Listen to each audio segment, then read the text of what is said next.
When I was a kid growing up, doubt was the fucking mean one, man. I'm not worth it. I'm a piece of shit. I'm useless. I'm worthless. I'm a half ass. I'll never do anything right. I'll never amount to shit. Why would anybody listen to me? All of the things that my dad was putting on me, this was all came from my father, was like, I'm a fucking piece of shit. Now, my mom left when I was a kid. She left when I was 10 years old, just left. And so she was gone for a few years. And that also is another thing, like, I'm not worth sticking around for. Everyone's going to leave me. I'm never going to make it to shit. I don't deserve love. Like, all these things start coming in of just doubt, doubt, doubt, doubt, doubt. And this thing had me fucking, like, it was fucking, fucking knee on my neck for like years. Because and even if I started doing well, I would freak out because it's going well, and I'd sabotage and fucking blow it up so it doesn't blow up in my face. Like, I would fuck it all up because, like, if it did go well, I would be it's just gonna be taken away from me anyways. I don't deserve it. And like, that was me for like ever. And like, it took me having to figure this out. And I remember I was writing on it and I cracked him. And so when you guys were reading Doubt and you saw the challenge aspect of it, what did you guys see there? Did you Well, guys I, did you guys figure them I out? know this from previous trainings I did with you outside of this, right? It's what does doubt offer? Yeah. That's are you going to take, you get to choose, right? Like if I believe the doubt or reject the doubt, this is what it gives me if I reject it, the chance of success, the chance of, um, being fulfilled or whatever it may be. Or if I accept it, it doesn't give me anything. And that's kind of the awareness of it and being able to make that choice in the moment. Mm-hmm. And man, it's effective. That's good. What do you guys see, Michael? What do you got? Well, it's kind of popping into my head thinking of something I heard. I think it was Tony Robbins said it, the difference between hope and expecting that if you hope something's going to happen, there's a 50-50 chance that it's actually going to happen. But if you expect it's going to happen, there's only one outcome. Mm, And that has helped me Yeah. with, and even after reading this section, even this last week has completely changed the way I've approached things. So it's been good. It's kind of like that feel the fear and do it anyway. It's like, I've actually even said it when it cropped up in my head. I said it almost out loud. Just you're offering me nothing, yeah. and I just put it in check. So It's good. Once you catch this thing, man, it's almost like it just takes the wind out of his sails. Like, as soon as you catch him, there's like nothing there. I'm like, wait a second. Nothing there. Aaron, what did you get from this one? Just that this has been a major struggle for me. Still struggling with it. Um, Aaron, I want to do a team up with you guys. Like, this, I want you guys to see, like, how do you do it in real time? Aaron, what are one of the doubts that you have for yourself? Like, what is like, give me the sentence that, like, you're never going to make it, or you're not good enough, or whatever the sentences that you have in your head. And then let's do this exercise together. the sense that comes to mind for me is, well, that's not going to be successful. Well, that's not going to be successful. That's a good one. Good. So, what is the thing that, like, just what's the goal for, if it was successful, the goal would be what? Start a business, Okay, I'm going to go into start a business for business. myself. Now, if you do go into business for yourself and it works, what would you get? Um, I get freedom. Mm-hmm. I get No, hopefully Mm-hmm. I'd hopefully get some financial reward. Sure. The business that I have in mind, I'd be able to spend a lot of time doing what I like to do. Mm-hmm. I would get satisfaction in helping others. Mm-hmm. Um, Happiness, right? It's in there. Yeah, you'll feel good about yourself. You'll feel purposeful. You'll have fulfillment. You'll have accomplishment. There's challenge, and it makes you feel good when you overcome very difficult things. It's there's a lot of benefits that are in there. And so look at all the things that you can have when it works. Yeah, but that's never going to work, or you can't do that. Like, whatever the thing, like, you can't be successful. Well, what do you get if you think that? What do you get? Nothing. Nothing. Okay, cool. I get So to that's how doubt works. Is like you have all this possibility and potential that would be fucking great, man. I do what I love. I help people out. I'm doing challenging things. I'm learning and growing. I'm evolving. I'm getting stronger, smarter, better. I have all these benefits. Finances will be better. Like things can be better. The potential is so good. Or don't do that so you can have nothing. Which one feels right to you? to go for it, and, have a better life. So this is where guys goof up.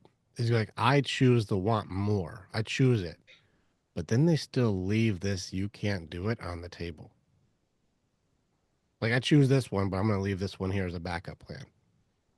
No, no, no. I decline this offer. Thank you. I'm gonna burn that offer though. Take it off the table. Remove it completely. That's offer has been rejected. And so don't leave it on the table like I can always go back to it. Burn that bitch and go like you'll never be successful and be like there's nothing there. Burn that one. I don't even need it. And so that way if you're like I'm having a tough day, you don't get to go back and look at the other one on the table if maybe I won't be successful. No, I burned that. I don't need it. That would mean a new doubt has to come in because I already threw the other one out. It needs to be a new doubt like well, you're not good enough. I'm like, oh, that's different than you can't be successful. Okay, I'm not good enough compared to what? Uh, uh, Rockefeller. I'm like, I'm not even doing a train job. It's not. I'm not doing that. It's a different job. Oh shit. Social media. Let me find somebody. Like, you gotta find some bullshit. There's nothing. There's nothing there. And so I'm turning that one down. No, no, I'm going to keep going for my dream, my purpose, my drive, my fulfillment. I'm still going for my thing. You keep catching them. They have to give you new ones because you have to remove it completely off the table, completely throw it out. Don't just decline it, but really burn that bitch. That's gone. So that way, when you get challenged by it, it's not going to be the same thing, and that way you can keep repeating the pattern over and over again. That way, if an offer comes back up that you already threw in the garbage, you're like, didn't I already burn this one? And it becomes super easy to go like, throw it away. We already did this, didn't we? I already know I don't want that. It gets so much easier if like somebody keeps trying to do the same thing over and over again, and you already know that doesn't work. So if I was like, you're not good enough, you're like, I am good enough. Get that thing out of here. And then the next time I was like, hey, you're not good enough. You're like, didn't I already?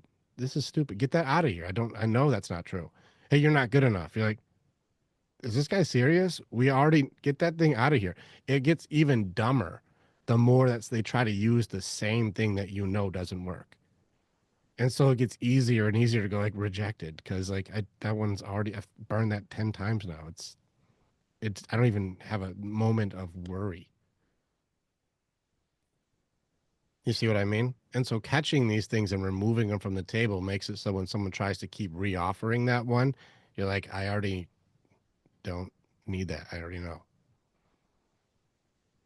So that's where this one we just did together. I chose I can be successful. I'm going to go for it versus you can't be successful. And so remove it from the table completely. I know that's not what I want. So if somebody goes, you can't be successful, you're like, I already know that's one I don't want. Like I don't even have to even do the debate. I already know that's one I don't want. You Like, see? is that the same as when they say that when you put the ego in check, it reinvents itself as something else? So, like you're saying, I don't need that right now. Yeah. Because for me, like I have self doubt. Like I want to do sell sheets. I want to do these things for my business. I want to start doing some social media. I'm like, I'll put it on my list and I do it every single day, and I don't do it because all this other shit I allow to get in the way, and it's just like I'm pushing the self doubt out, but somehow it's just kind of like coming in under the radar, saying like, oh, but you don't have time to do this right now, so get this other stuff done first. So it's Why procrastination. why do you not have time? Because this may not be doubt. Why do I not have time? Because Yeah, like you don't have time to do that because well, I allow other priorities to come up, and which is stupid saying it out loud because I know how important it is to bring money in. But you know, I have this class I'm doing now for well, you you don't go in the weeds. Don't go in the weeds. Like you found it. You're correct. I'm doing a priority system, but what's your priority system based on then? Like if I don't do these things, then what? well, The one challenge I've had this week is I started this class that I have to put 22 hours in now to get my unemployment back, which it's Mhm, the training. So that's 22 hours I wasn't doing before. So I have to dedicate 4.5 hours a day to making sure I do that, um, or I mhm. don't get paid for that. So Right.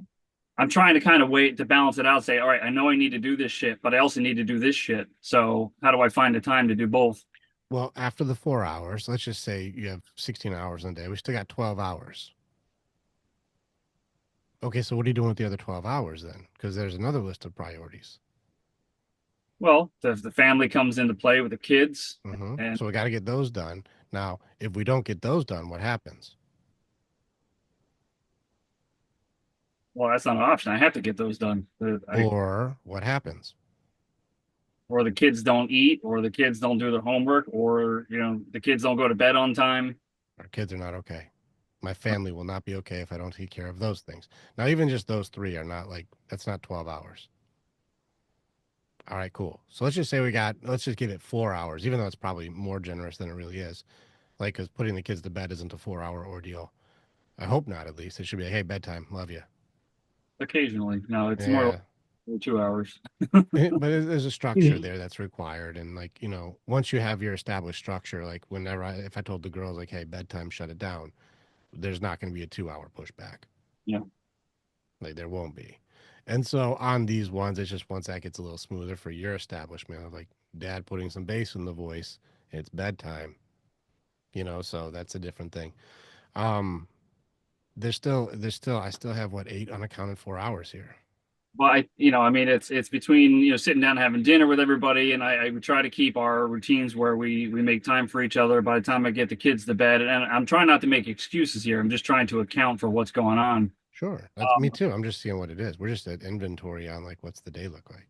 well, usually by the time I get everyone settled, I get the kids to bed, I do the baths, I do all these different things. Every time I look at the clock, it's 9:30. It's like boom, okay, all right, now let me get the kitchen cleaned up. By the time I get upstairs, it's like 10 o'clock, and I'm like, well, I want to get up early tomorrow.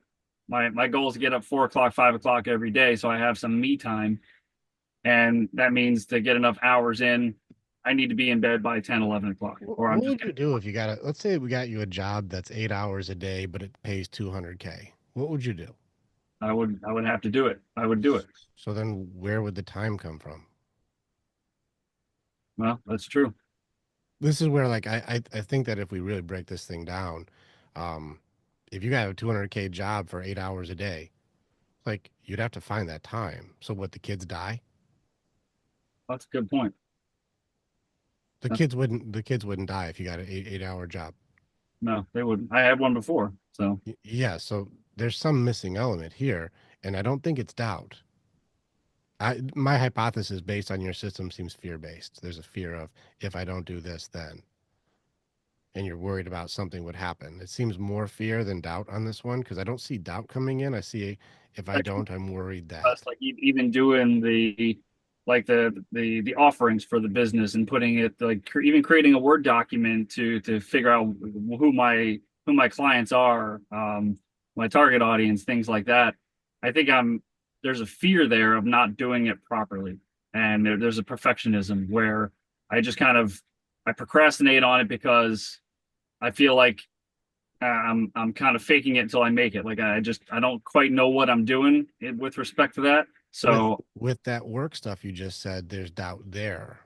right, But with the other things you said sound like fear. And so being able to separate those is going to be easier for you because you're trying to treat them, but you can't fight doubt and fear the same way. They're two different things. Doubt's in the present, fear is in the future. And so you can't fight them the same way. They're different. yeah, And so, like, it seems like with wife, there's fear. And it seems like with business, there's doubt. So, like, let's go into the business side then. Well, I need to have the perfect target demographic and I need to do this exactly the right way. And I don't want to mess this thing up. I'm going to give you a little reassurance on this as a person who actually does this. Do what you love to do, and the right people will find you. Do this is just the right way. I love this. This is authentic in the way it is. If you're trying to be a character that would be exactly perfect for a demographic, you're going to box yourself in and you can't grow because that would mean that only that demographic can be who you work with. And if that's the case, if you start evolving into something better, you're going to have a very big problem with your business. Like, so just be authentic in what it is that here's where I'm at, here's what I'm doing, here's what I'm looking for, here's who I want to work with. And authenticity is what people are starving for today. But if you're going to be a commercial cartoon character to make it so, like, I'm the guy, if you're going to be like a character, that's going to make it so there's no room for you to actually improve.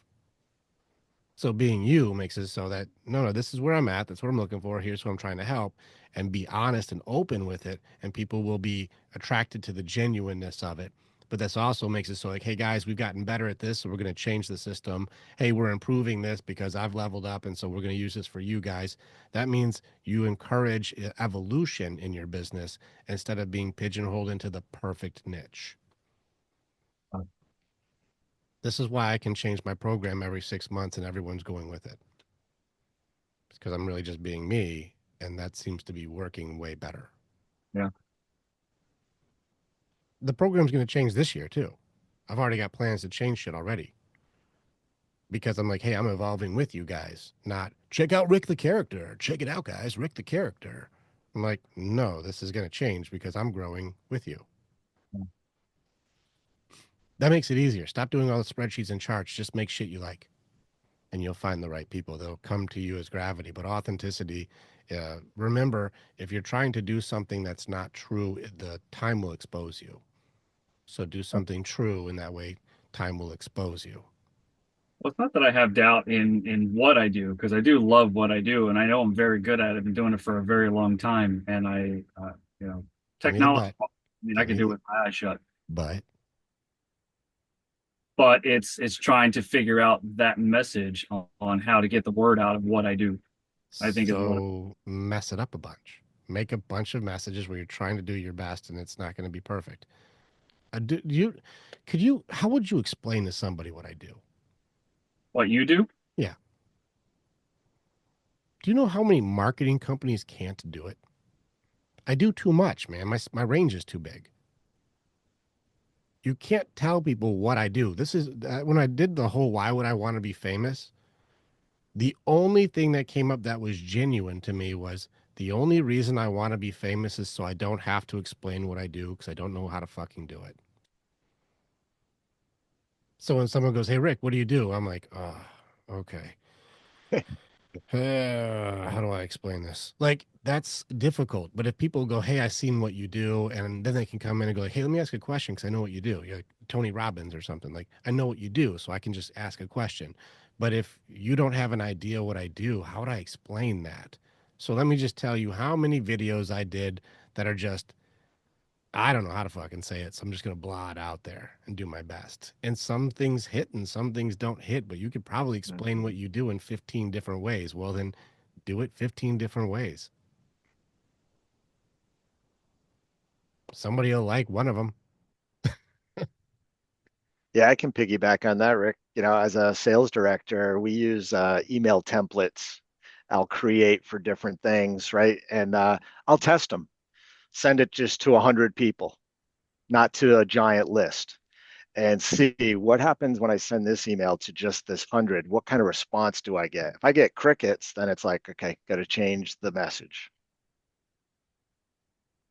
We just set up Crown and Shield. You saw we made Crown and Shield, JR and we had 4,000 people who were interested. And so we set it up for like even 1,000 people to join in.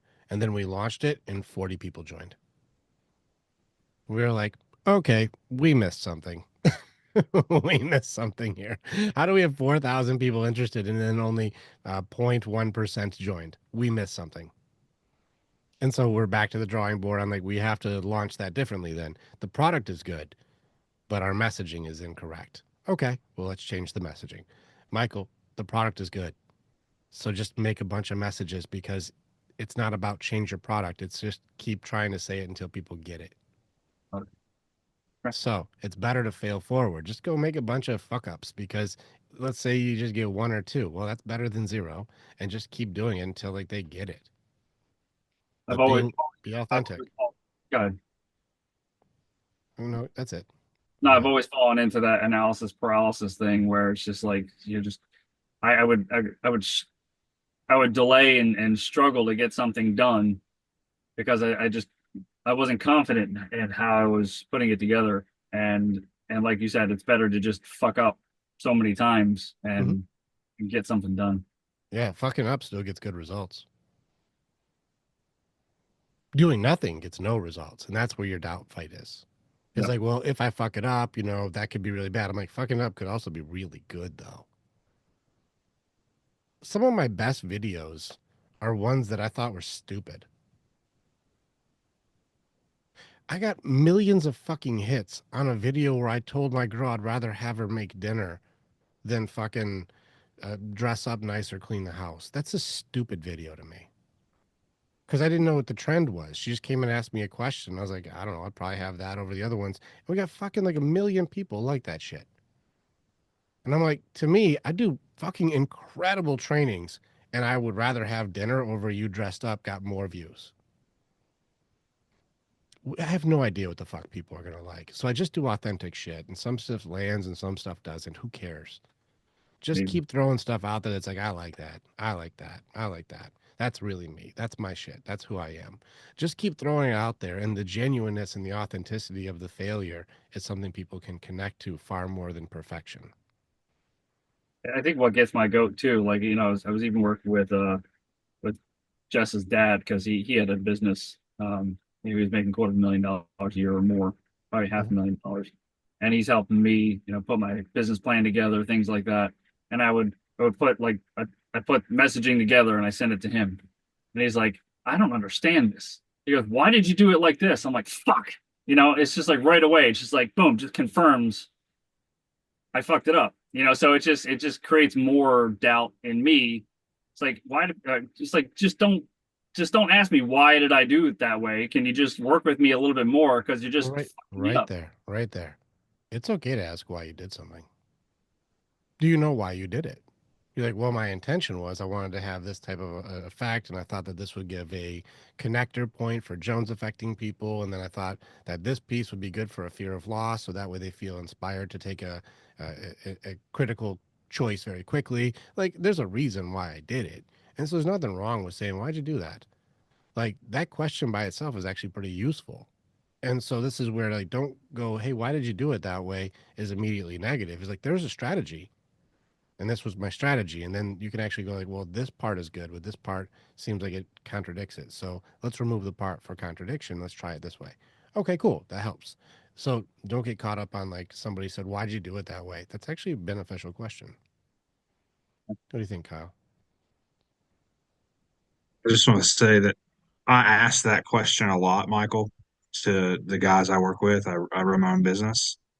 And for me, it's always been a big, and I'm not saying this is the same for him, but I know that I ask that question because I see things a certain way and I expect them done a certain way.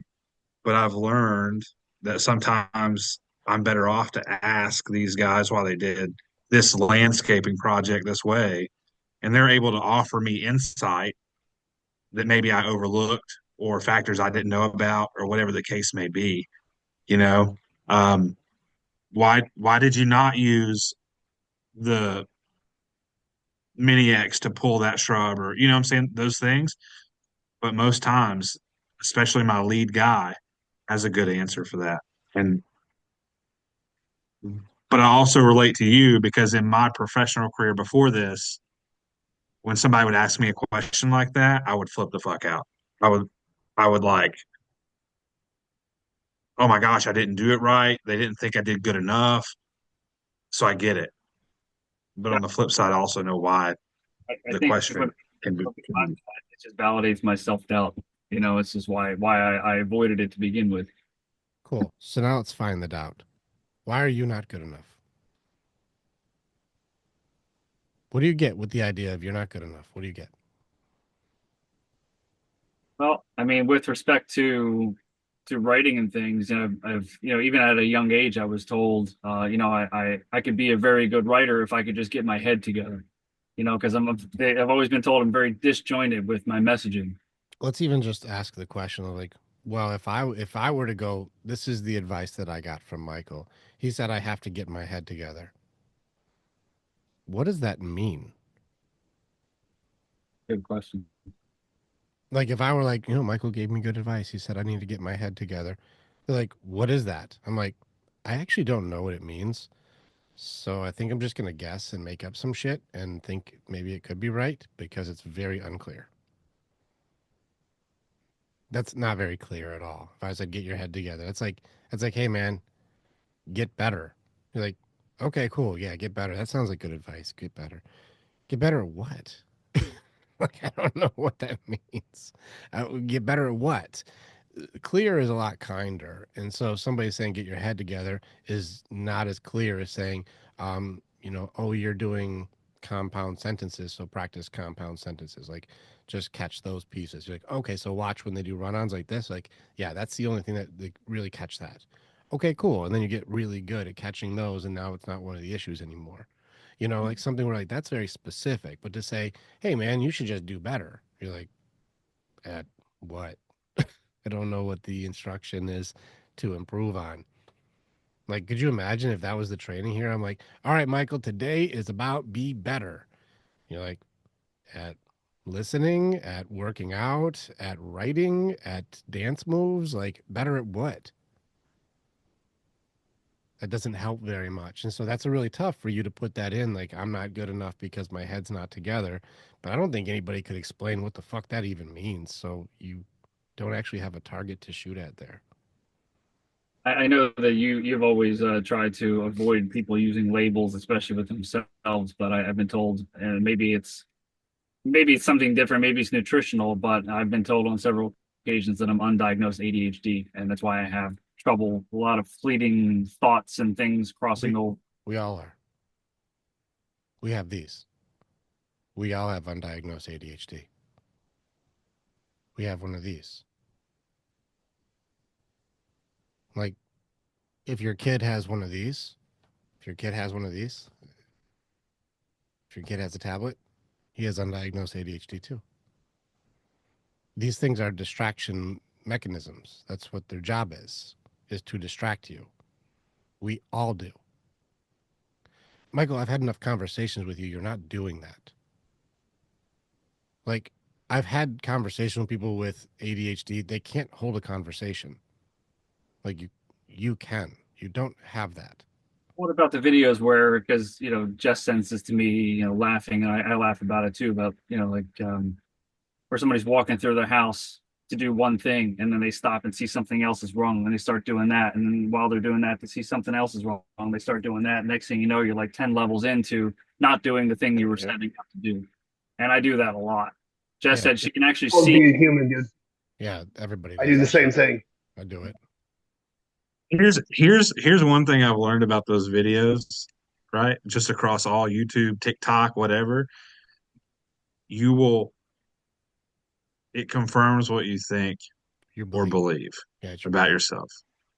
Yep. And I know that because just earlier in the call, Rick was talking about a lady that I watched videos from, and I truly believed all that stuff.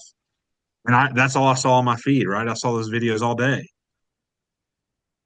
until I started trying to change that in my head, and then I started seeing a whole group of videos that were different. So Yeah. they're People will try funny. and I go ahead. I was just gonna say, it made me more mindful of what I watched and how I took it in. Hmm. People will try and use, I call it meme therapy, like social media therapy, to try to make it so I can create diagnosis for you. And it's all nonsense, man. It's just people making videos and then saying it's a diagnosis. There's no truth to it, or partial truth, and then create a diagnosis. You don't have ADD, dude. You don't. Do you know why? You wouldn't be sitting here because I wouldn't be able to talk to you. You'd be jumping back to some topic that is totally unrelated constantly. I had one guy with ADD so bad he was obsessed with this ring that he got from like his ex gave him a ring. He's like, "But that fucking ring, man." I'm like, "Are you working on this or this?" He's like, "Oh no, but well, how do I get my ring back?" And I'm like, "We're not talking about the ring. Well, you're working on this thing, or how can I help you?" Well, he's like, "Yeah, no, that's cool, but she didn't give me the ring." And I'm like, "Dude, why do you keep going back to this ring?" He couldn't focus on anything else because he kept jumping into a topic that he was just running on loop. He couldn't change the topic. He couldn't have a conversation. I'm like, I can't work with you. You can't process in any direction. And so that type of stuff would be like, if you were doing that, I'd be like, Michael, you wouldn't make it into the unit because I can't work with that. But with respect to, like I've even in grammar school, daydreaming was always a problem. Like just like my mind just going over here and just disappearing, and even sitting here during this call, like my mind goes into so many different places, and I need to bring my attention back. I And you may not can. say what I'm thinking, but I mean, is that just hey, you just need to fucking meditate more because you got too much shit going on in your head? Maybe. You know, it could be part of that too, or unloading or doing your writing and putting things in place so you don't have to hold it all in your head because you already know that that's the reason writing is so useful for this is you guys know if you have 10 things in your mind that you know you can't forget, you keep having to cycle them back to the top. Don't forget about that. Don't forget about that. Don't forget about that. Don't forget about that. And if you got 20 things and you're trying to cycle through, you're going to start forgetting and then getting upset at yourself. But if you write them all down, you can just go to the list and not have to keep cycling them. Makes sense. You know, and so it's not to say your list is good or bad. It's just if you keep having to cycle the list over and over in your head to keep it fresh, you're going to go crazy. But if you just write the list down and then just cross them out as you go through, then you don't have to keep cycling them because you already have your list and I don't have to think about it anymore. Just It's bring it just up. finding your system. So it's nothing good or bad about it. It's just a lot of shit to go on, but make a list instead of try to keep recycling the list. You'll go nuts. I do it too. I By just the talked to way, my daughter about it this morning. a lot of people too, Michael, who are really smart have a lot of trouble doing things like focusing in class. Why? Because it's hard to keep our attention. True. So your And mind it's, wanders. It's just natural. yeah. There's also just in business, there's two kinds of people. There's visionaries and there's integrators. Visionary is the one, the idea guy. I know how this will work, or I got a vision, or this is the idea, or this is the dream, or this is the concept, or this is the direction. You got your visionary. Like this is where we're gonna go. This is the ideas. This is the idea guy, right? And then you got your integrator. Your integrator is going to be like, well, let's do the emails and let's do the spreadsheet and let's do the payroll and let's make sure this works and let's get this part ordered. And the integrator is the doer, the visionary is the dreamer. And if you've got that dreamer element, which I'm also a visionary, I have to have Randy be my integrator because she does all the shit I hate to do because I'm not organized that way. But I have all the ideas and the visions and the creative element. If you're the creative, then you also have the person who's the innovative. Those are good combinations. But if you try to do both, it makes me crazy. It makes everybody crazy. That's why there's the best combinations that you see in business are going to be the visionary and the integrator, the person who doesn't want to be on stage but gets the stage work set up, and the person who's on stage and gets everybody hyped the fuck up. You're two different people. Yeah. And so if you're a visionary and you're the idea guy and you're creative and you're thinking about all these different, all this could be, that'd be really cool, what a neat idea, all these, that's a visionary, you know. And so you're not going to be as laser focused is because you have a vision. That's okay. It's just being able to lean into, I know what I am. And so that's not bad. But if someone says you're really bad as you're a bad person because you're not an integrator, well, now I gave a comparison that's opposite, and now you're never good enough. Right. I'm not a good integrator, but I'm a very good visionary. That's why Randy does the emails and the outreach and builds the images and does all the stuff I don't want to do. She does all my editing and shit because that's annoying work to me. But I like to create. Mhm. And so that's something for you to like. Don't be so hard on yourself if you think you're supposed to be a good integrator and you're a visionary.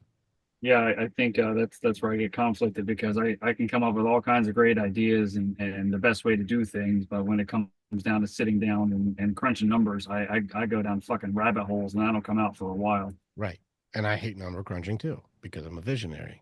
Integrators, though, would rather crunch the numbers than have to be in the front. Yeah. You know, and I don't know if Jess is an integrator or not. I don't know. But as It- far as this goes, and if you're both visionaries, then you may have to hire at some point or get somebody who can do it or just gimp through it and find automation as much as possible to like take care of that piece because I fucking hate that part. She and I are both creative, and she's we're both very emotional too, and she's probably 10 times more emotional than I am, but I'm up there as well. Hmm. And there's hope in there. It's not going to be the way the other person says. Can't have two visionaries in there because then it becomes just Yep. My idea, no, my idea, no, my idea, no, my idea. You got to have somebody who goes like, what's your idea? Oh, I'll help you make it happen. That's visionary integrator. And so don't get hard on yourself. You got to find your how do I make it happen option, which might be AI or something for now. It kind of reminds me of the story of Walt Disney and his brother Roy, because Walt Correct. Disney declared bankruptcy multiple times, and without his brother, it never would have happened. Roy was an integrator. You know, Disney was a visionary. Correct. That's one of the examples. That's a prime one. Yeah. Correct. So don't be so hard on yourself if you're Walt Disney. I guess it's a good place to be. It's not bad. It's just do what you do. Yep. Okay. Well, thank So you.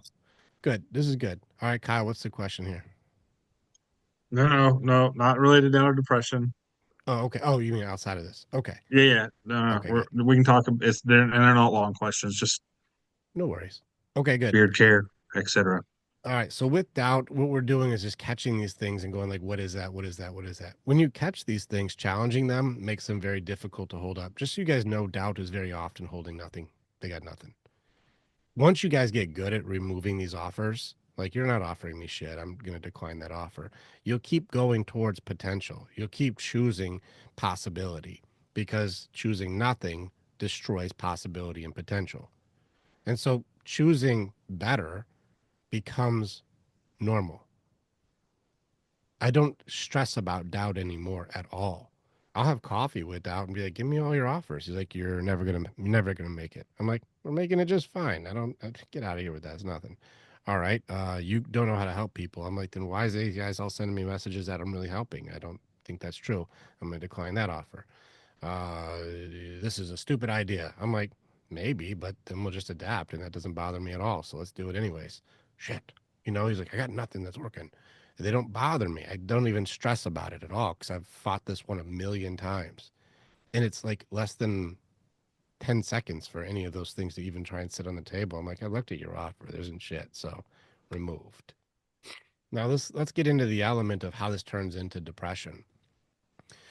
Somebody externally will put doubt on you. Doubt comes externally. Remember, kids don't have this shit. You don't see your little kid going, maybe I'm not good enough. Like that has to come in because something happened externally to go, hey, you're not good enough. And then it goes into your belief systems and it has to process through, go for a goal or go for something or compare yourself to somebody else until it goes from you're not good enough and then gets converted into maybe I am not good enough. It goes from doubt to shame. You're not good enough is somebody's offer. Accepting is I am not good enough. Now it goes from what somebody says you are to what you believe you are. Do you see the difference? Doubt gets converted into shame, and then shame goes into your law system. Why? Because you just lost something important about your authenticity. You lost something about you that is worth having. And then when your identity is I am not good enough, then your identity is going to be lost because you had unlimited potential until we added this belief system. How much potential do you have? Unlimited. I'm like, then why are there limits on here? Well, because I applied a limit that says I'm limited. I'm like, where did that come from? Somebody said I'm not good enough. And then what did you do? I converted it into a belief system that confirms I am not good enough. And so now you can only go how high? Well, as high as not good enough goes. You do know that that's not needed, right? Well, it's always been there since I was 8 years old. So I don't know. I've always just tried to hit that ceiling. And then when I do, it just confirms I can't go higher because I don't believe you can go higher. So I make sure I don't go higher. So that way I'm never good enough. Interesting. That's a fun game. I made my own ceiling. Do you guys know how much potential you really have? As much as you believe. And right there, you put a limit to your belief of how much you're allowed to have. That's what we do. This comes from an outside source. Now, once you start stacking up these, I am not good enough, I am not smart enough, I am not handsome enough, I'm not fast enough, I'm not tall enough, I'm not good enough, and all, just start stacking all of them up. Then it starts getting heavy. I'm a piece of shit. I'm a fucking loser. I don't deserve love. You start stacking all these up. It gets heavier and heavier. And I start seeing the self-talk on guys getting just worse and worse and worse until I can't even fucking move under the weight of all of this shit on my shoulders. I can't fucking move. This is where I start catching guys start falling into apathy. This is when depression starts to play around. You can't move because you have too much weight on your shoulders. I can't fucking move. And when somebody's in this state, you got like 300 pounds on your shoulders. Even getting to the bathroom with 300 pounds on your shoulders is like, this is fucking heavy. And it's like every step is difficult to get there. And you get to the bathroom and then you try and fucking get your way back to the bed or the couch or whatever. And you sit down and people go like, what did you do? I was like, I got to the bathroom and that was fucking hard. And then like, go to the bathroom is hard. You're lazy. You're weak. You're stupid. You're useless. And then it starts stacking even more negativity on you. And now even bathroom seems fucking impossible. This is depression. It's fucking nasty too. And then there's no way out. Well, you can throw fear in there just as you guys know how fear works. Because then we're going to start going, I can't get the fuck up, but I know all the things I should be doing. And so now I'm not doing the things I know I should be doing, which makes me even more anxious. And I should be doing this. I should be doing that. I should be doing this. I should be doing that. And I fucking can't do it, which makes me even more of a piece of shit that compounds. Now I can't do anything ever, which now starts making it so there is no hope because now I can't do what I know I'm supposed to do. I can't fucking, I'm useless and told now I'm a piece of shit. All this negativity. When you're at this point, this is where you need intervention. The way I explain this in here is kind of like if you guys have ever driven in mud before, like you'll catch mud and go, oh shit, there's mud. And then you can kind of rock back and forth and get out of that mud. And then you have to like reverse and then forward, reverse, and then forward. And then that way you can wiggle your way out and then go. But some people don't understand they hit mud and they just keep spinning the tires. And when you spin the tires, they'll start sinking the car and you'll just be digging yourself in, digging yourself in. Once the frame hits the ground, you need a tow truck. You're in too deep. You can't get out. Like, and so a lot of you guys will be spinning and you'll be fucking gunning it. And it's just kicking mud up like fucking crazy. And you're just digging yourself deeper and deeper until the fucking frame hits the ground. You can't wiggle anymore. You can't reverse or back. You can't go anywhere. You're stuck. And that's when you need somebody to go, hey, let me just hit you on here. I'm going to pull you up out of there. There you go. Now we can start driving again. Just watch out for mud. You're like, all I know is mud. I've been in mud for fucking 2 years now.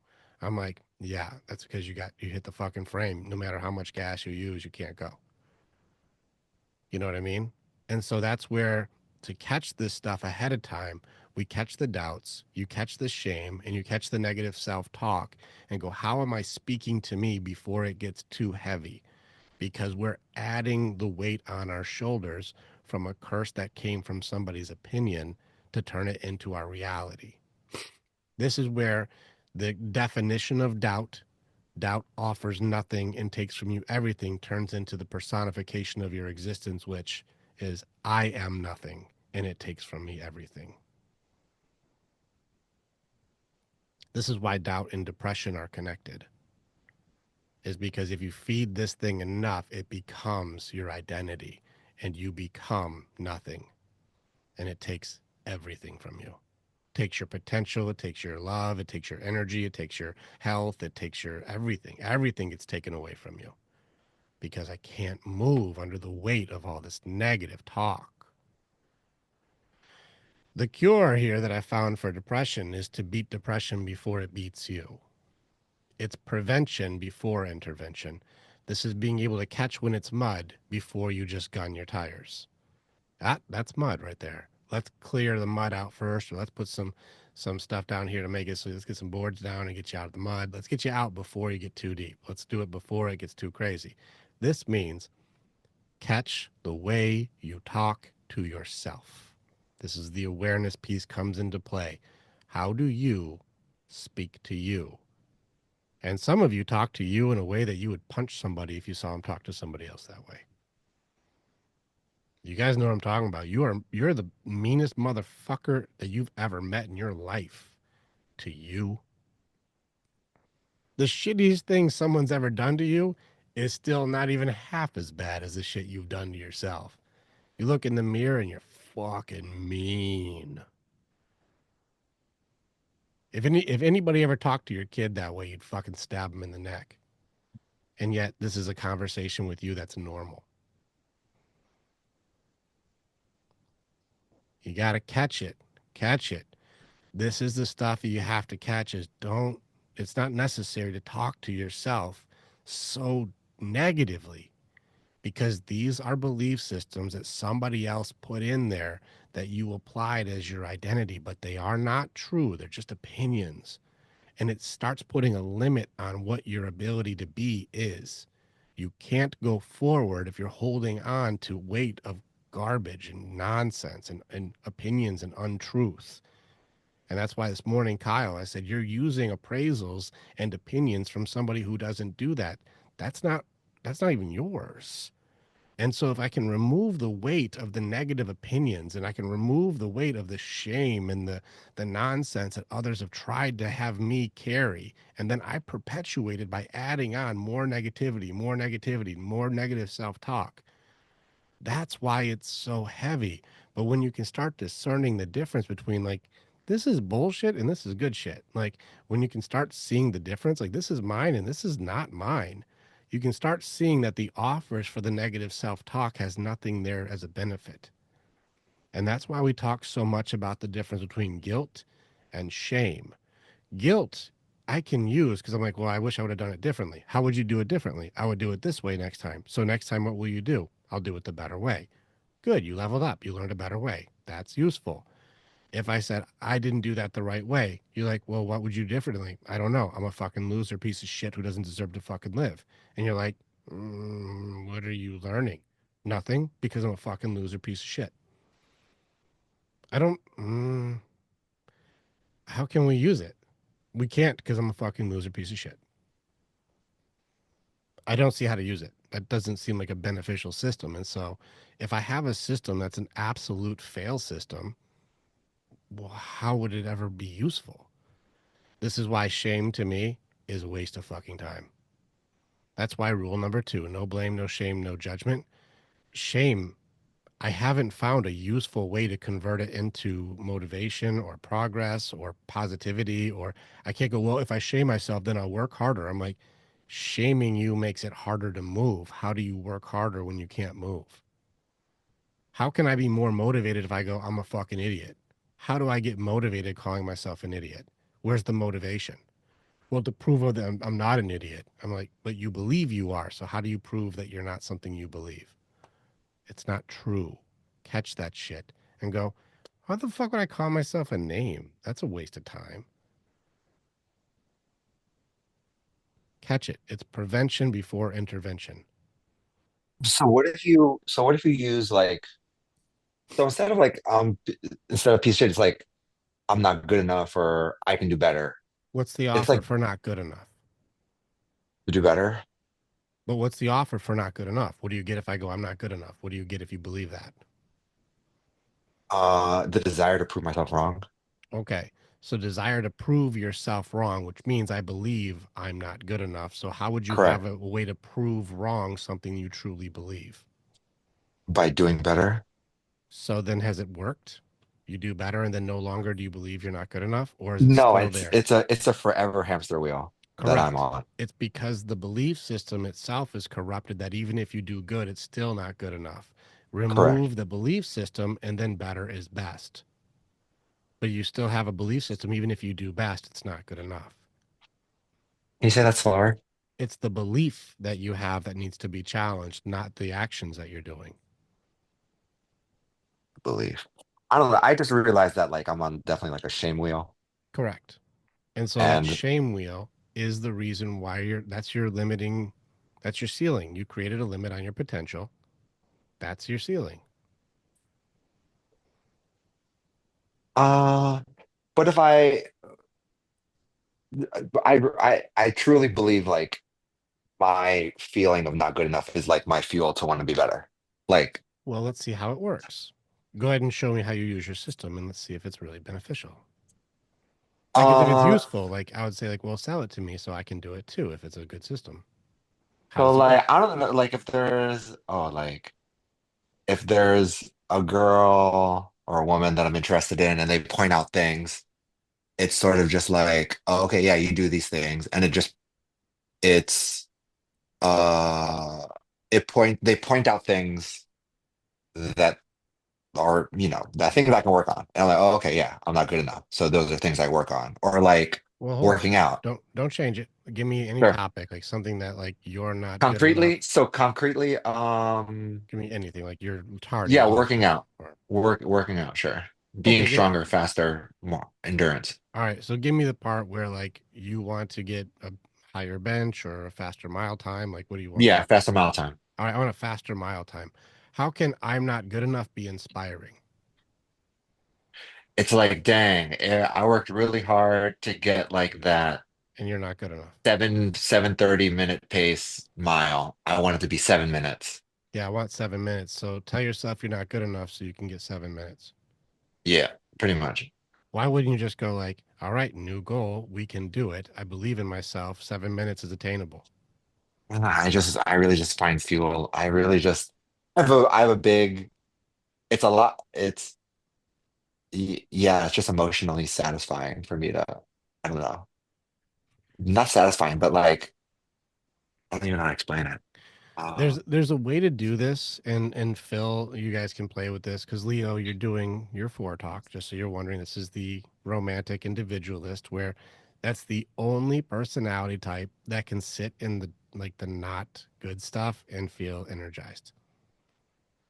It's the only one. You're the only one who can go, everything here is miserable, and I think I'm gonna stay for a while. Like you're the only one who can sit in the muck and be kind of okay. And so there may be a way for you to convert it. I don't know if shame is necessary as much as like hey, you haven't been achieving what you can, let's go harder. Like you can maybe use it as like a move away from pain system, which can be beneficial. It doesn't always have to be shameful. It can just be get away from something I don't like, which can be useful too.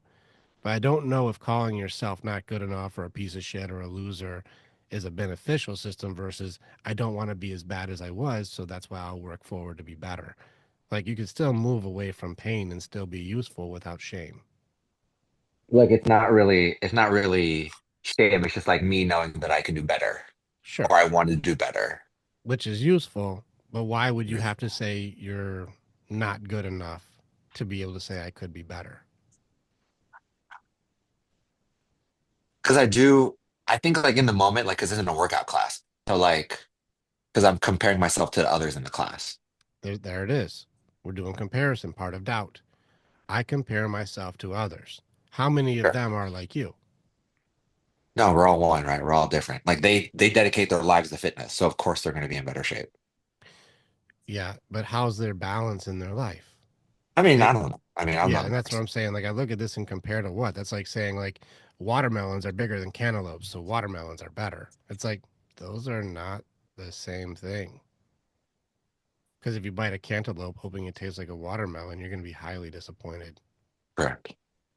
So those Correct. are two different things. So why would you compare yourself to somebody else who's only one side strong? Yeah, I think I just have like it's just pointing to like conditioning or like a long belief system that I want to give you something that we'll be doing trainings on together later, Leo. uh, The curse for your personality type, each one has a deadly sin. Each one of us, if you know what the deadly sins are, we each have a deadly sin. And we each uh, get in our way for a thing. Mine is lust, which means highly passionate, which doesn't always mean sexual. It can also be like fucking too much energy and too much energy. Like, and so the eights get in trouble because we're fucking too much. We're just too much, and people stay away from that shit. Kyle's working through deceit. He's been gaslighting himself for so long. He's trying to figure out who the fuck he is. Michael is running in a sloth. He's stuck in himself and he's getting this as a situation where I need to be able to get out of it. And he's kicking his own ass from not doing what he knows he's built to do. He's suppressing a strong side of himself. If you're watching each of us, we have a thing here. Leo, yours is envy. Your deadly sin okay. is envy. You compare yourself to others and never feel good enough, yet you don't want to be like them, but you want to have things like them, and you want to be liked by them, but you don't want to be them. But I do like what they're doing and I want what they have, but you're running into that thing where you're constant comparing in some weird individualist way. That's your Interesting. curse to beat. You have to overcome this because it is also your crutch too. It'll keep you stuck. Your Okay. individuality and your significance is beautiful on its own, but if you're always comparing that it's not good enough because of somebody else's significance or individuality, then your individuality now becomes insignificant. It's the snake eating its own tail, the Ouroboros. Like it doesn't work like that. Mm, So yeah. if you can take your tail out of your mouth, then you can go further. Okay. Watch out for envy. That's the curse of your personality type. Okay. Envy is my curse. All right. But Understood. it's beatable though. Take your time. If you catch it, Definitely. it's beatable. And so go, don't compare You just myself got to to, you others. just literally just got to catch it. Like There you I'm go. just catch, like I am comparing myself Yes. and embrace my individuality. Yes. But if you don't catch it, you will never be good enough. Correct. Okay. Good. You're seeing it. Just like I have to really catch, like I got to keep my warrior energy in line because if I get too fucking hype, it's way too much. Sometimes my warriors like when I go that direction, but man, is it too much sometimes. My girls don't like that at all. So Okay. I gotta catch my energy, I gotta catch my lust, my passion. I gotta catch that because sometimes I fucking burn the house down. So we gotta catch our parts. Our parts, we gotta catch it.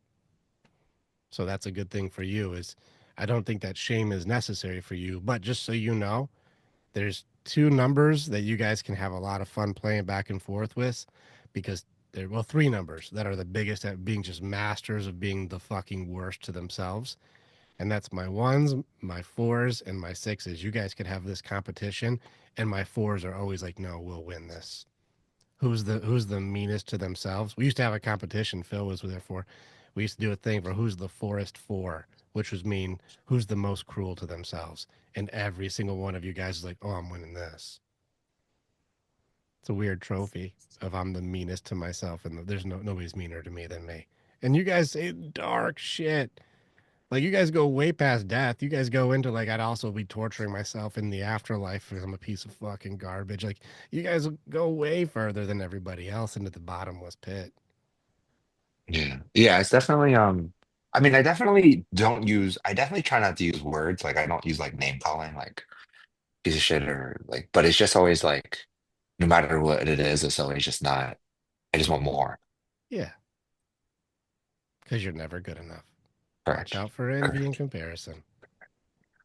Okay. If you remove that, you all of a sudden become significantly wonderful. Can Remember, I be like and compare myself? Like, oh yeah, I can do better. well, if your goal setting is like this is my let's is like if my bench is 285 and I want to get to 300. Well, Okay. 285 is objective, not comparative. Okay. And 300 is like, okay, I can do progress and then I will get to 300. Those are objective. That's not because I'm at 285 and not 300, I'm a fucking loser or I'm not good enough or I can't So, make it or I'm never measuring up. I'm adding a judgment there to just two numbers. so as long as the comparison is an objective measurement of myself, Then that's safe. it's not detrimental. But if you're knocking you down to try to build yourself up, I don't see how kneecapping you makes you a better ice skater. It was really, I mean, in other news, it was really funny that I was actually dealing with depression this past week because I don't know why. Well, I think my analysis is that it's because I wasn't working out. And then Yep. like as soon as I started working out hard, it I just got back into it. But and then I did the exercise stuff after the assignments. No, no, no, before the assignments. Then I was like, oh, this would have been better if I actually did my assignment on time. But anyway. Well, what did you learn?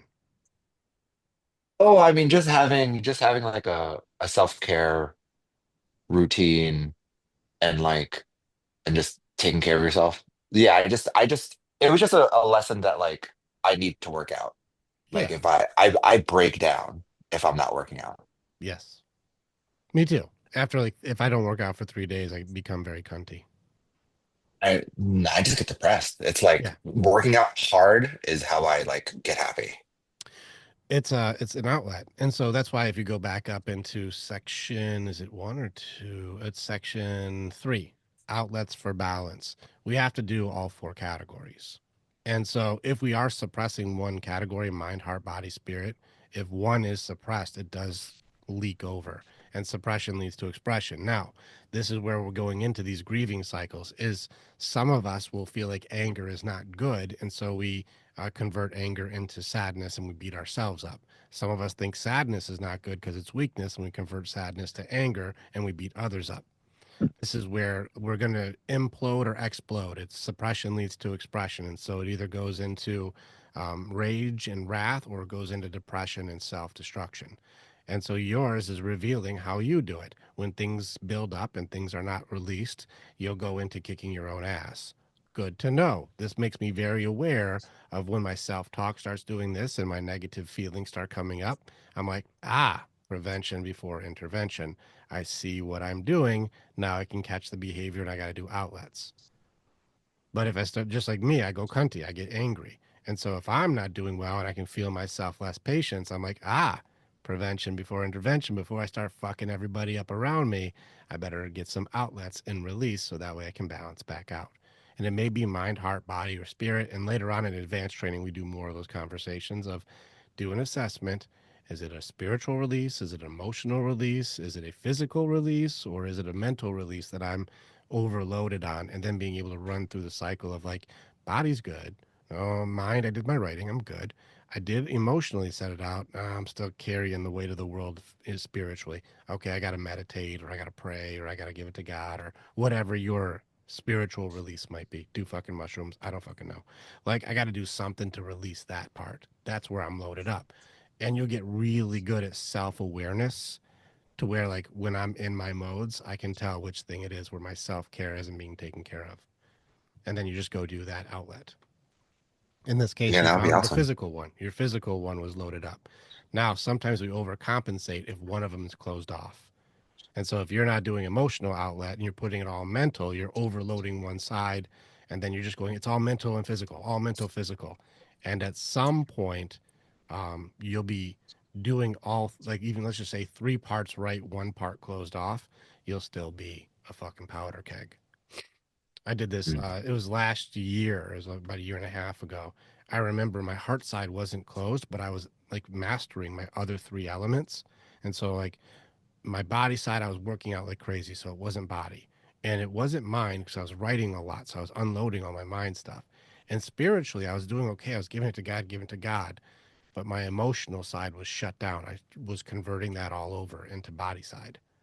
And I remember being at my nephew's graduation party, which is a happy event. And everyone there is doing their regular talk about the weather and what I like movies and like music is fun, like things that like it's like conversation in crayons for me. I fucking hated it, and so I just want to fucking blow the roof off this place. I'm like, why am I so fucking angry in here? Like, why is somebody going like, hey, yeah, I really like the color red. I'm like, that's what they say in kindergarten, you fucking child. Like, I'm in an angry mode just the whole time there. I had to step out of the building like 3 times just to get fresh air so I didn't punch somebody for smiling. Like, that's where I was at. I'm like, what is going on here? Why am I doing this? And that's where one of my experts, Les McDaniels, he's heart side coach. He was like, dude, your heart side's fucking closed off. And I'm like, no. He's like, you probably got inner child shit and all kinds of stuff. I'm like, there is no fucking inner child shit. I'm looking in the gym, there's no inner child there. And I'm looking in the library, there's no inner child. I'm looking in the church, no inner child. What the fuck are you talking about? He's like, it's in the heart side, dude. And so as soon as I cracked that open, and I was like, oh God, fuck. Like, heart side was chaos for me. And then I had to start unloading and cleaning out that side so I could do that release. I couldn't cry before. And now I'll cry that shit out with you right now. I couldn't do it because I had it closed off completely and converted one side, which was my sadness, was converted into rage, which I turned into body side. So I was in fantastic shape because I was converting all of my negative energy into workout. And so I only had one outlet. once I started doing heart side, I didn't have that rage anymore. And then I had to convert my whole system because it was still move away from pain. And I had to convert it into move towards pleasure, which I've never done before. I know hell way better than I know heaven. And so I'm like, I don't understand. And I had to struggle figuring that out because I was finally finding balance. And this is where I'm saying is if you have one of your sides converting into another side, it will explode at some point. Even if you're good at three sides, if one side isn't good, if it's spiritual or physical or mental, if you're shutting down one side, it will eventually manifest into some fucking monster. And until we can have all four sides truly open with acceptance and connection, the yin to the yang, the do and the be, once you're balanced out, all of these things are just things. They don't bother me. I'm truly at peace. And if I start feeling not at peace, which area do I have to unload? And it may be a workout, it may be writing, it may be meditation or prayer, it may be cry it out in the shower. I don't know, but I got to balance that shit out. Is that helpful, Leo? Because at least gives you your categories to like, let me do a little introspection on which one is missing. Because this week you found if I skip body, that starts to build up. But that also could be an indicator that one of your sides is also stacking into body because that side's closed off. And that could be a thing too. Because you're double loading one side. Yeah, I think the hard part's like the awareness that something's off. Yeah. And then And good news is awareness is a skill. awareness is a skill. Yeah. Which All right, means no. if I'm not seeing it, it's like, well, I better practice looking for it. Okay. Thanks. Good job this week. And hitting that down point raised your awareness to it. So that's what it was for. Like you didn't go, I really fucked up this week. It's like, no, I hit something this week that taught me how to do something better, useful. Yeah, definitely. Yeah, yeah. Skill building. Yeah, my motherfucking dude. Hey, Yes. Rick, I got something here. Yeah. As you were talking about the different Enneagram types, it kind of dawned on me. So I've felt ashamed of myself for most of the time I've been married to Jennifer. And the shame has been for staying, for continuing in the relationship. Being a two, pride is the curse, right? Which makes sense because it was really coming from my pride that I was allowing this to happen, Mm-hmm. which I've been in depression and apathy for years. And then the anger, which we've talked about a little bit. Yes. What's interesting though is I don't know where the shame went. I don't feel that way anymore. And I don't know if it's because of my growth here Probably. that I'm not feeling as weak It's as one I of did. two things. Either your growth here has helped you remove the doubt element of like you because you are measuring it off of something you remove that measurement system. Like Hmm. she was God and now you're realizing she is mortal. Like you're Hmm. like, that's not working. And so your measurement system has changed. And so that may not be happening anymore. And that could be it. The other element is you're doing well enough that you suppress it and you're doing okay. Right. Like you're emptying your cup out enough that that's not at the very top anymore, and so you're just Hmm. way better at dealing when it's there. And so we'll the more that we travel, the more we go, let's open that box, let's open up that box, and you're like, oh shit, there's some shame in here. It's like, yeah, you were pushing it down, let's get that out of here. You're like, all right, cool, now I found it.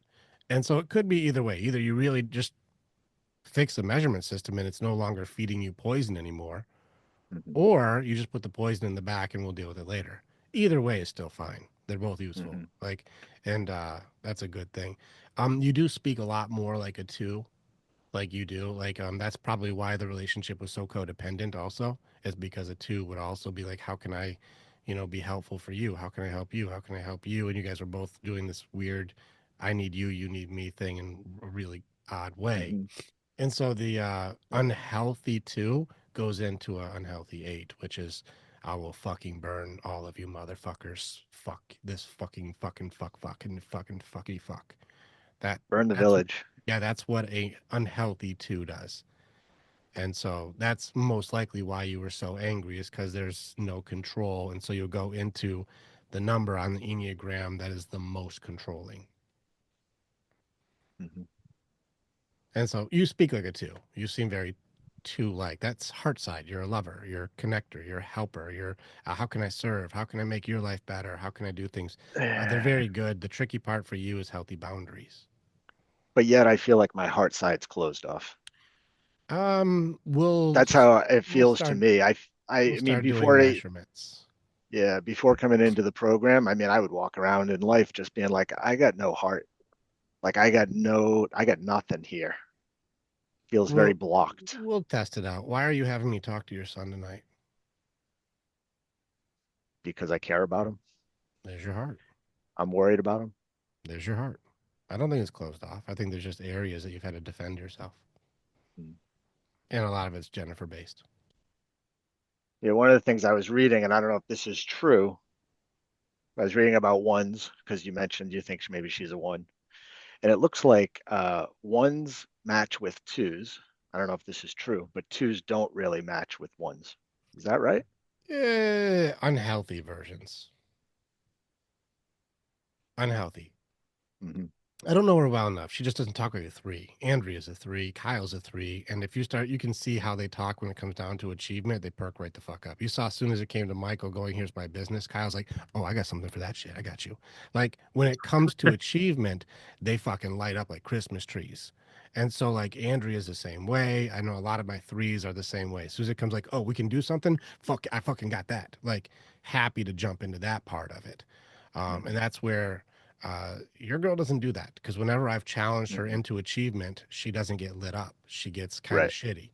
She Yep. doesn't do that, but she's also not an eight, or she because she doesn't speak like me. So I know that Hmm. language. So she's not one of mine either. And Hmm. so ones are perfectionists, and everything needs to be done exactly their way. And she Yep. seems far more my way or the highway, and then she gets very wrathful. And so remember the curses? Hmm. Wrath is the curse for the one because if it's not their way, they're fucking mean. If Hmm. it's not done Yeah. good, mean. And they Yeah. I get think she's more of a one than a three. I've read both. Watched the videos, and I would say when I watched the one, I was like, that's her. that's where we saw too. Andrew and I talked about it after we saw the couples talk that we did, and she's talked to her. She's like, "That's not a three," Hmm. and she's like, "That she's not one of mine because you threes, Kyle could probably attest to. You threes can spot each other a mile away. You're like, I know what that is. And eights are fucking nasty, and so I can spot a fuck. That's why this group has so many. That's why Doug, when you were in your eight, that's why we would connect is because like I speak that language where everyone else hates them. And so I can see through the bullshit. And that's why I'm good at what I do, is because the ones that scare everybody else don't scare me. You know? And so when I start seeing these other types, I'm like, that one's that thing. That's not one of these things. And so she's not an eight. She's not a three. And so like, well, which other one does those types? That's why I brought it up to you. I'm like, also that the threes and ones mistype often though. They Yeah. mistype as each other. It's one of the most common mistypes. Mhm. So that's why these tests are just tools. They're not gospel. Right. Yeah. And so like I'm Yeah. watching your behavior, but you're not as soon as you started doing healthier behavior, you stopped doing eight stuff. You started doing helper stuff. You became how can I serve? How can I take care of people? I love my people. I want to be good to you. I'm like, that's two behavior. But then also you had this codependency with her also, and it was an unhealthy connector point, and you stayed for many years because you felt like you couldn't leave. That's two behavior. Hmm. And that's okay. None all of them are very good when they're healthy. Every single one is a good, healthy thing. Hmm. Unhealthy things are all very bad. Every single one unhealthy is very bad. So there's not one number that's better or worse. It's just each of them healthy is very good and each of them unhealthy can be very bad. And so it's just finding our way to level up our health for ourselves, for our personality. So there's layers to it. So it's just good. All of it's good and all of it can be bad. It's just how do we do it? And that's trained or untrained. That's it. So I hope that's helpful. I just want to give clarity on that. Yeah. Yep. That's cool, man. It's cool to see. That's where it also makes it easier. If you try to treat her like a three, because that's what that test said, you're gonna hit the wall, dude. So you Hmm. treat her like a one though, and try and say, oh, is it because you think it's good? You think that's right? You think it needs to be that way because that's the perfect way to do it? And you start catching the language, then you're gonna be like, I'm getting you. I understand now. And then you can have healthy boundaries. Healthy boundaries on a type one will be your saving grace. Not demands, not who's the boss, just healthy boundaries of like, I'm not going to do that. She may not like it, but she'll respect it. Yeah. You got this, dude. Yeah. Yeah. I know we've had this stupid conversation about the cigar smoking, but part of the reason I continue to do it and I do it daily is to basically say to her, I'm not going to stop smoking because you tell me to. Yeah. Well, it's a tricky gauntlet because there's a difference Mm-hmm. between disagreement and defiance. Mm-hmm. Saying I Yeah, don't that's probably agree. where I am. Yeah, Yeah. saying I disagree with you is one thing. Saying I will openly defy you is a different thing. Mm-hmm. Because one is confrontation and the other one is just disagreement. Mm-hmm. And saying like, hey, Yeah. let's try and find some sort of a working system that we can do because I am not your dad, so you can heal, but also like I still like that because it's one of my healthy outlets. But I was with Dwayne Knoll and that boy smoked cigars like is probably equal fresh air cigars. It was probably equal 50-50. Like he always, Mm-hmm. his whole family would always have a cigar, everybody, Mm-hmm. and so that was like the same to him as like how much fresh air I would watch him eat, like inhale at food, and then we'd go outside and he'd have a cigar almost the whole time. And so, and he's like, I've never had any illnesses from it. It doesn't work like that. And so Mm-hmm. this is a thing where it's like, find a way that Yeah. your piece to it, but watch out for defiance Yeah. because her personality type will only become more controlling, not more understanding. Right. And that's what I've been kind of pushing toward is to see which way she's going to go with this. It'll get meaner. Um, It'll only get meaner because she'll yeah. justify, do the right thing because then she'll go see how smoking isn't good and tell me how Mm-hmm. smoking is healthy. And I bet you can't do it. And so I'm right. You're wrong. You're doing it wrong. You're bad. So I'm good. You're bad. And if you won't do what I think is good, then you must not be good enough. And so you're bad. Mm-hmm. And so I should probably go do something else because I'm better than you. That's Yeah, what they do. that sounds about right. Yeah, it's type one. Yeah. Yeah. So watch out for it. Healthy Mm-hmm. boundary would just go, okay, you do whatever you want.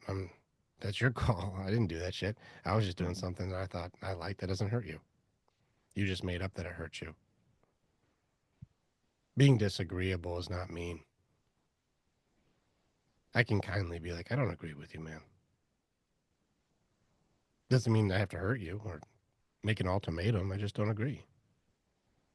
And that's cool. Hey, Rick, one of the things I've ran into, the sentences that I've come into is that I say to myself, I don't deserve this. Good. How do I defeat that one? What's the offer of what you deserve? What is the thing there? What do you get if you go, I don't deserve it? What do you get? Nothing. So do you want to keep that or is that not really yours? No, I'd like to get rid of that. It's not true. You're highly worthy. You're a fucking great guy. You deserve great things. God didn't fuck up when he made you. You are worthy of amazing things. But why would you ever have a limiting belief to say I don't deserve great things? Like you and I are connected. We have great souls. Like God works through us. Why would you not be worthy of good? Why would we put a limit on what you're able to receive? Like that doesn't really make a lot of sense. Like do you think there's not enough? Do you have a scarcity mindset? There's not enough to go around? Like what do you mean? Yes, I think it's. I've been trying to train myself out of it. But yeah, I've been very much in the scarcity mindset for a long time. I'm going to give you a belief system that I learned as I climbed up the mountain. I'm going to have you faith with me for a little bit. I'm going to have you on with like faith for just a little bit. Like as I climbed up the mountain, I started being able to see further. I used to also have a scarcity mindset. And the higher up that I've gotten to see how much there is, the more my belief system around how much there is has changed. I'm going to give you my perspective so that way you know what the truth is. And that way, as you climb, you can confirm too as you keep climbing. Okay. The higher up I've gotten for finances, the higher up I've gotten for love, the higher up I've gotten for health, the higher up I've gotten for everything, the higher I've gotten, the more I see there is more than enough for everybody. There's so much fucking money just sitting out there that people don't understand how much you can get. If we all had $10 million today, the economy wouldn't even notice.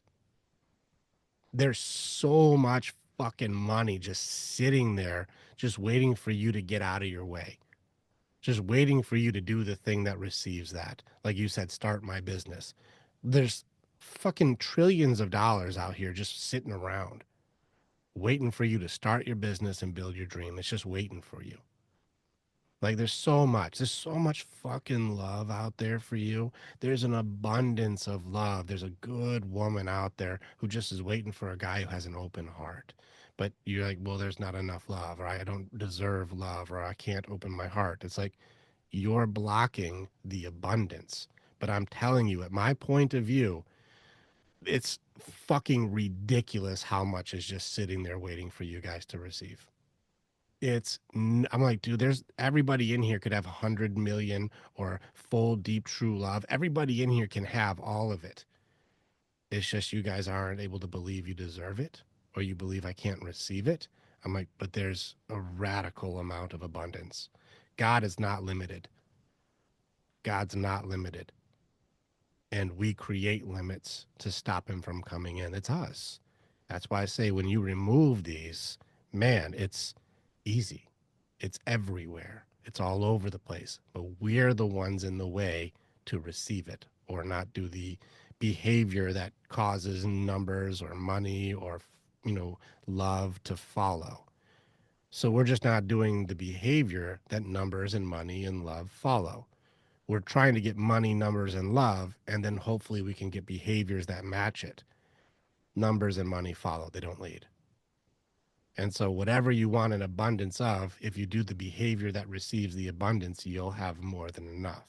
But if you were to get the abundance before you learn the behavior, why do you think almost every lottery story is a tragedy? Why do you think almost every genie story where you get 3 wishes is a tragedy story? Because if you get it without earning it, it becomes a curse. But if you earn it and then you get it, you become a blessing and you are blessed. That's why we train and we don't just give people fucking deposits. Like, if you become a good fisherman, you won't be hungry anymore. And some people are like, well, how do I get more fish? I'm like, you fish. They're like, can you just give me fish? I'm like, that's not how fishing works, bud. Let's get you good at fishing and you'll never be hungry again. So let's get good at fishing. And so that's why we train here to get good at fishing. It's kind of like if you have a guy who wants to stop a bully, can you just beat him up for me? You're like, how about I teach you how to choke someone out? You see? How about I teach you a rear naked choke instead of I go beat somebody up for you and then you just get another bully because you're still a target because you're weak. Let's make you strong. Then you won't be a target anymore.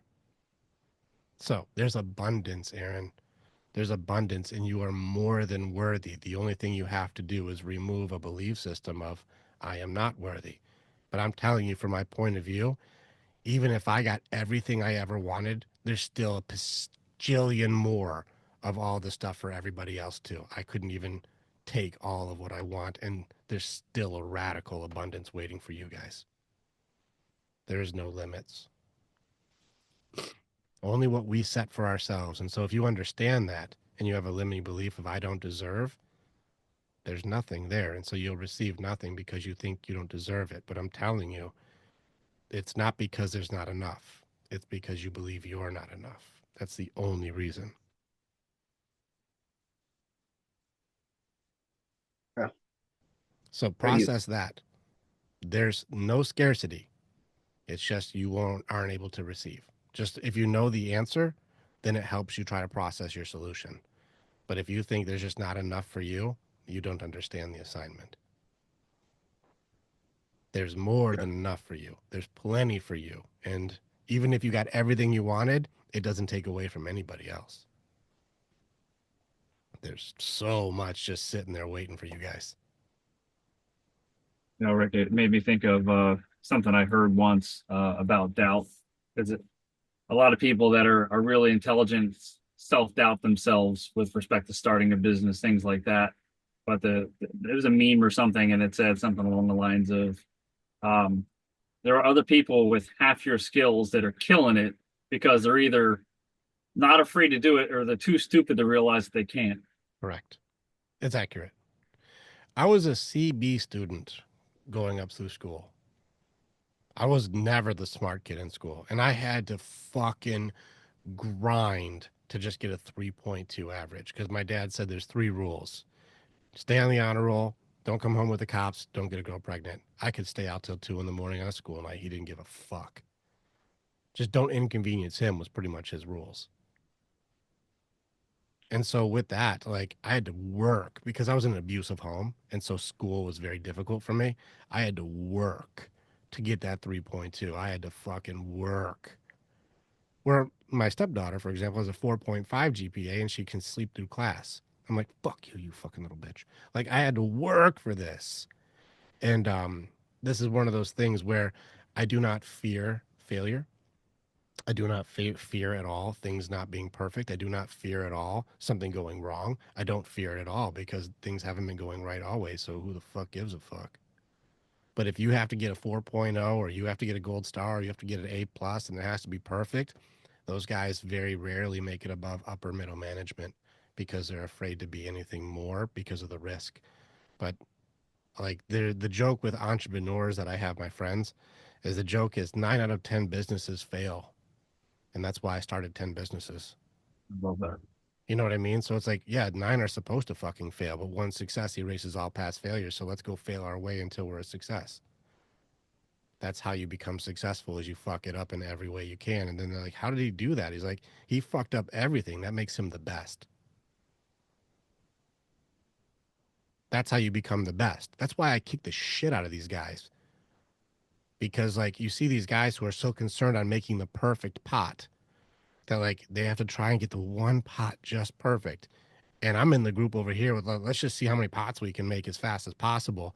And I'm making perfect ones because I've made 1,000 of them. And this guy's still working on trying to get one just right, and it's all flawed up. He just hasn't made enough to figure it out. And I made fucking thousands of them. That's why I'm good at it. So let's go make a bunch of fucked up pots until we just get really good at making pots. Yeah, you learn more from fucking up. Way more, like 3 times more from failure than success.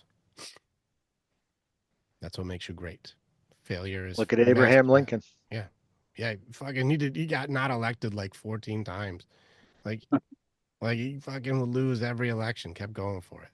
Thomas Edison, he what was it like? He did 1,000 different versions of a light bulb, and I think it was like closer to 10K, bro. I think it's higher than that. yeah. Well, just think if he never fucking did it, Yeah. where would we be right now? No We light. wouldn't be able to even talk right now. Electricity Thank would you, be great. Thomas. Thanks, Tom. Thank you, Thomas. Thanks, Tom. Thanks for fucking up. You know, Thomas Edison had a giant pile of failed inventions, like outside a huge pile of just ideas that just that's junk, and it was like a mountain of just junk of failed inventions. Let's go make our fucking mountain, Do they fellas. have a picture of that somewhere? I'm gonna hang that on my fucking wall. I don't know. You have to find it, yeah. But I remember just reading the stories on it. You know, there's I don't know if it was Edison or it may have been Edison, where one of the factories he had, it was like one of his biggest factories ever, caught fire. And it was like the largest fire of the time. It was like the biggest fire that's ever been done. It's huge. In fact, his whole business is all wrapped up in this fire. And they said that he went and got his family and they watched the building burn. And what he said was, check this out, guys, because you're never going to see something like this again. It's pretty awesome. Like, this is the biggest fire you're ever going to see. So enjoy it. This is cool. Like, whatever. We'll rebuild it. We'll build a better one. It's fine. Enjoy the fire while it's burning. This is the coolest thing you're probably going to see all year. Sounds like the podcast, Rick, you did with the guy who was talking about being perfect, Mm-hmm. right? Oh, my shoe fell apart. Perfect. Oh My yeah, yeah. business With is burning down. Oh, this is perfect. John Yeah. Vroman. Yeah. Yeah. Yeah. That guy's got a cool business. It's a good dude. Mhm.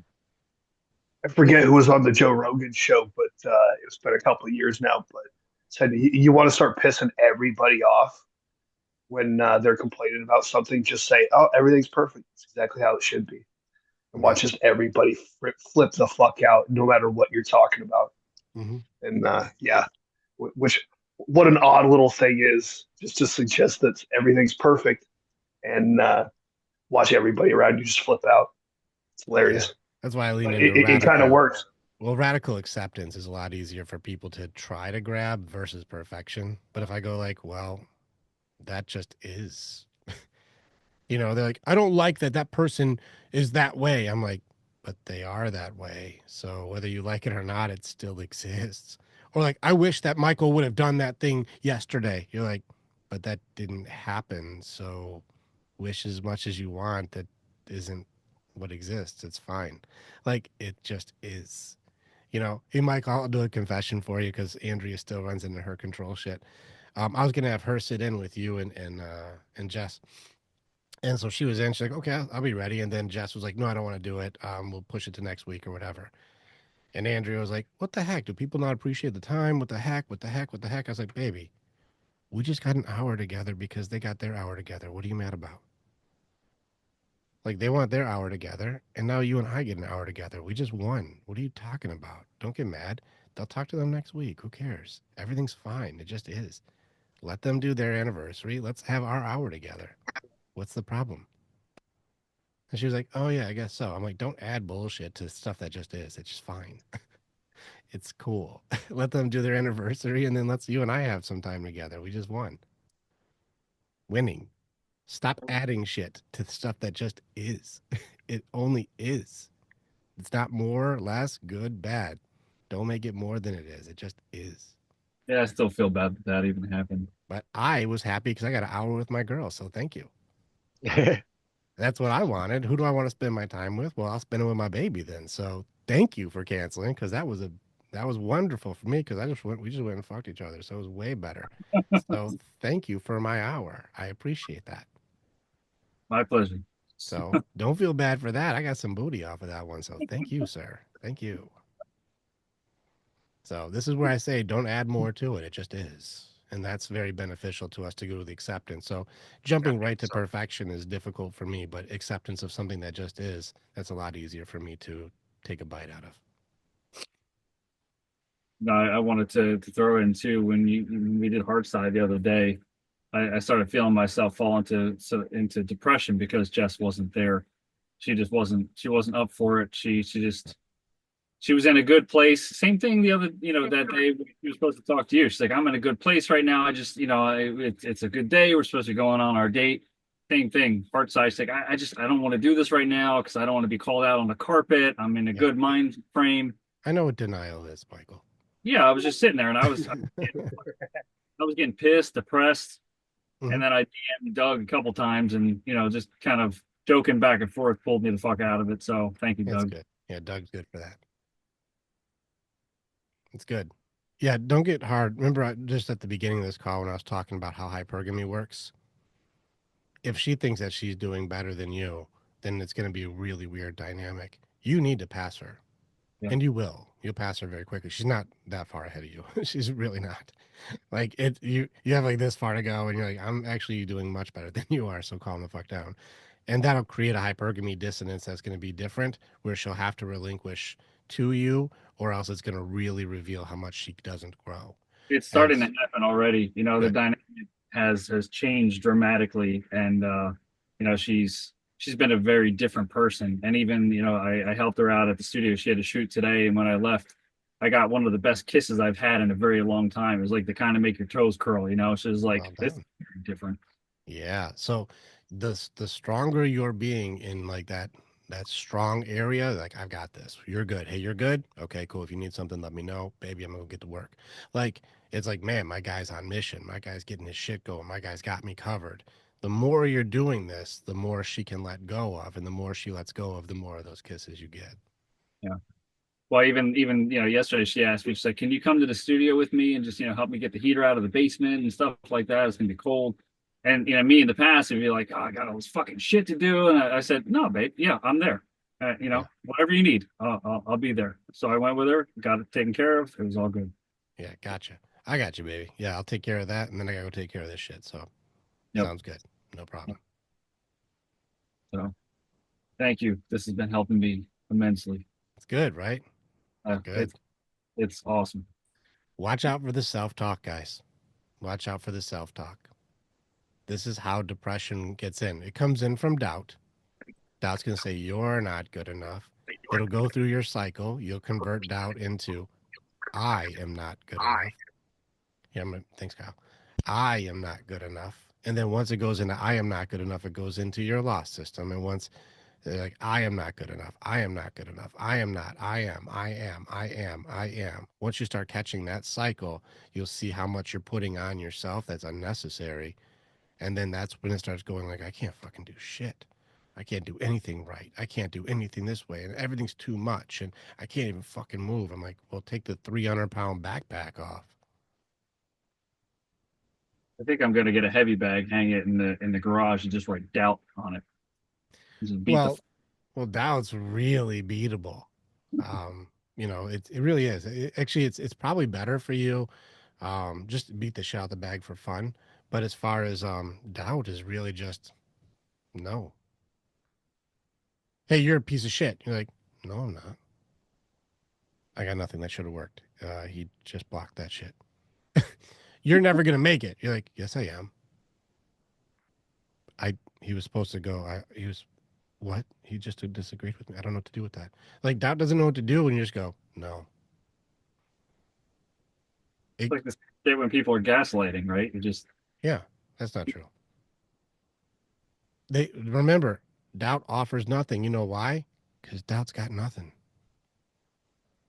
That's why I have no problem with this anymore. I'm like, you got nothing, dude. It doesn't hurt my feelings to turn down nothing. Nothing there. And why do I need to shame? Well, shaming hasn't helped me ever, so I don't use it. It's a useless system. good shit. Good Yeah, shit. pretty helpful, right? Fucking awesome. Yeah, good job, Warriors. Good job today. All right, I'm gonna put this up for the other guys who couldn't make it today. Somebody reach out to Derek. I've been reaching out to Derek and just check on him and see if he's okay. I think he's doing okay, but he hasn't been showing up. So just check on him and just see how he's doing. He's a good guy, but I think he's been his way. So I'll check in on him. You guys check in on him. Just show him that he matters. How's JR feeling? I know his kids were sick. He's okay today. I talked to him yesterday. He's good.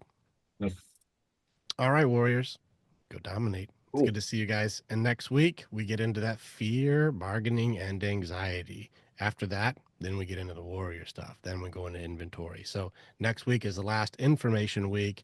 And then we go into let's start opening some shitty boxes and seeing what we got. So, Kyle, you've already got a head start on this. I already kind of got you pushing in on this already. So you got a head start. But that's when, after inventory, nobody has ever said, that's an easy program. That's when it starts getting really, really hard. You're like, oh my God, this one's fucking fucked. You're like, good. We start doing battle shit starting week 11. yeah.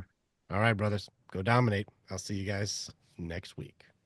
You were Later, guys.